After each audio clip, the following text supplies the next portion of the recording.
The American people do not want the government controlling their health care. The American people do not want tens of thousands of pages of regulations that they cannot possibly be expected to comprehend. The American people do not want the government collecting medical information. That is their private information and putting it on a federal database. The American people want to keep their health care policies. They don't want to see their pricing going through the roof. There are parents who are worried about their kids' coverage. All the talk about kids being covered till they're 26 or 25. The fact of the matter is these colleges are dropping their insurance plans. Unions are barking as loud as they can, demanding, calling in every favor they have with this administration. They don't want Obamacare. Federal employees do not want Obamacare. We the people, we don't want it. The fact that a single Congress that is now gone, that existed for a 2-year election cycle, imposed its will on us through a radical president. The fact that an outrageous Chief Justice of the Supreme Court shredded the United States Constitution, rewrote the statute to impose this monstrosity on we the people, does not mean we have to stand for it. We have been making the case day in and day out, objecting to this.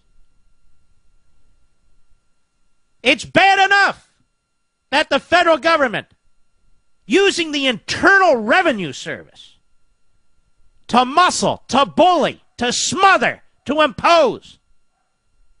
It's bad enough that they're destroying the greatest healthcare system in the world. I have articles here in front of me. The Cleveland Clinic, one of the greatest hospitals on the planet. And I've been to the Cleveland Clinic when I was desperate with my heart problems. The fact that they're laying off hundreds of people. The hospital at Vanderbilt University laying off hundreds of people, closing hospital beds. This doesn't have to be. Obama is doing this. His radical ideology. The American people despise this, and it hasn't even been implemented yet. It is destroying our economy. It is destroying our job creation ability. It is draining the resources out of this nation. It is redistributing wealth from the private sector to this massive bureaucracy. And we're supposed to just take it. The lawlessness. The irrationality. And it has real human consequences for each and every one of us and our families. This is a disaster. And people say, let's wait to fully implement it. What? How many lives are going to be affected negatively by this? How much misery should be spread in order to, well, let's see what the people think then? That's not how America's supposed to operate. One Congress for 2 years, that's all it was, to impose its will, and this president, this imperial president, he insists that no future Congress, not this one, not anyone, shall have the constitutional authority to reverse course. So in other words, ladies and gentlemen, what that one Congress did, where they had supermajorities in the House and the Senate, and as soon as you could get to them, you threw them out in the House. You almost threw them out in the Senate. As soon as you could get to them, you addressed this issue of Obamacare. Obama says, too damn bad. I'm reelected. I'm the imperial president. I'm going to shut down the whole damn government. You're going to take Obamacare. I shoved it down your throat. Now you're going to digest it. And you're going to like it. Whether you like it or not. I have just defined for you tyranny. Not soft tyranny. Raw, brazen tyranny. And that's what this is all about. And the President of the United States is saying what? If you don't accept this, I'm shutting down every corner of the federal government. I'm going to shut down the military. I'm going to shut down the FBI, the CIA, the Border Patrol. I'm going to shut down the FDA. I'm going to make this so painful you'll come begging to me. Imperial President, please, please give us Obamacare. I'm going to make you like it because that's what we radical left-wing ideologues do. With our totalitarian mindset. That is what we do. Screw you. Screw the Constitution. Screw elections. Balance of power. Checks and balances. None of it matters. I've got my Obamacare, and you're stuck with it forever. Now, finally, the French Republicans understand that if they surrender politically, they're going to be shot in the backs. That it's a loser. The geniuses at the Wall Street Journal, they're still hanging on with their fingernails. And same with the others that I mentioned. Rather than help us fight this, rather than give us additional substantive and intellectual firepower, they surrendered from day one. Like Republican bureaucrats. They don't even see this fight as worth fighting. And now, finally,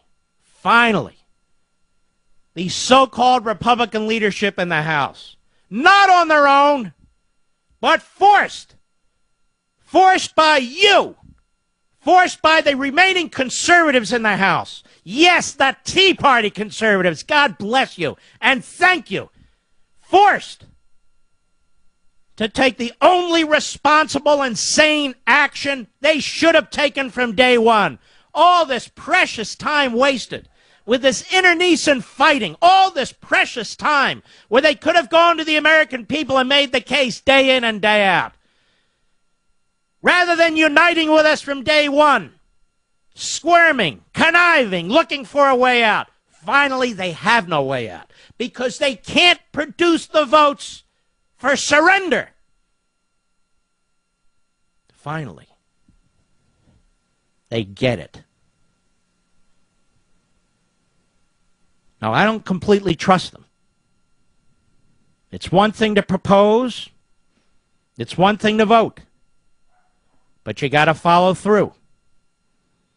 And if they think after doing this, that is, proposing to pass a continuing resolution that defunds Obamacare, and we were told yesterday you can't do it. Well, apparently you can. And also, the Republicans will use the debt limit legislation as leverage in an attempt to cut spending. And they're going to attempt to delay the implementation of Obamacare. So they've embraced all of our points.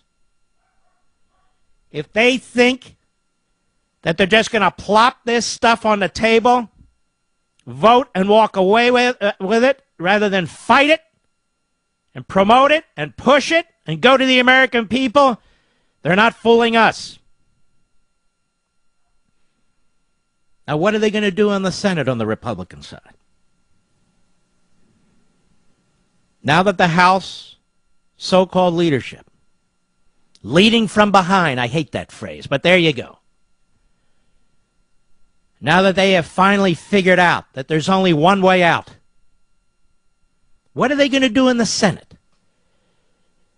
The dozen patriotic, principled Republican souls who have stood up, been smeared by their own party, been smeared by the phony pseudo-conservatives in various newspapers and websites, led by Mike Lee and Ted Cruz, led by Rand Paul, and yes, in this regard, led by Marco Rubio and several others. What are the other Republicans? What will Lindsey Graham do? What will John McCain do? What will Mitch McConnell do? What will Lamar Alexander do? What will all the phony conservatives, phony leaders of the Republican Party in the Senate, what will they do?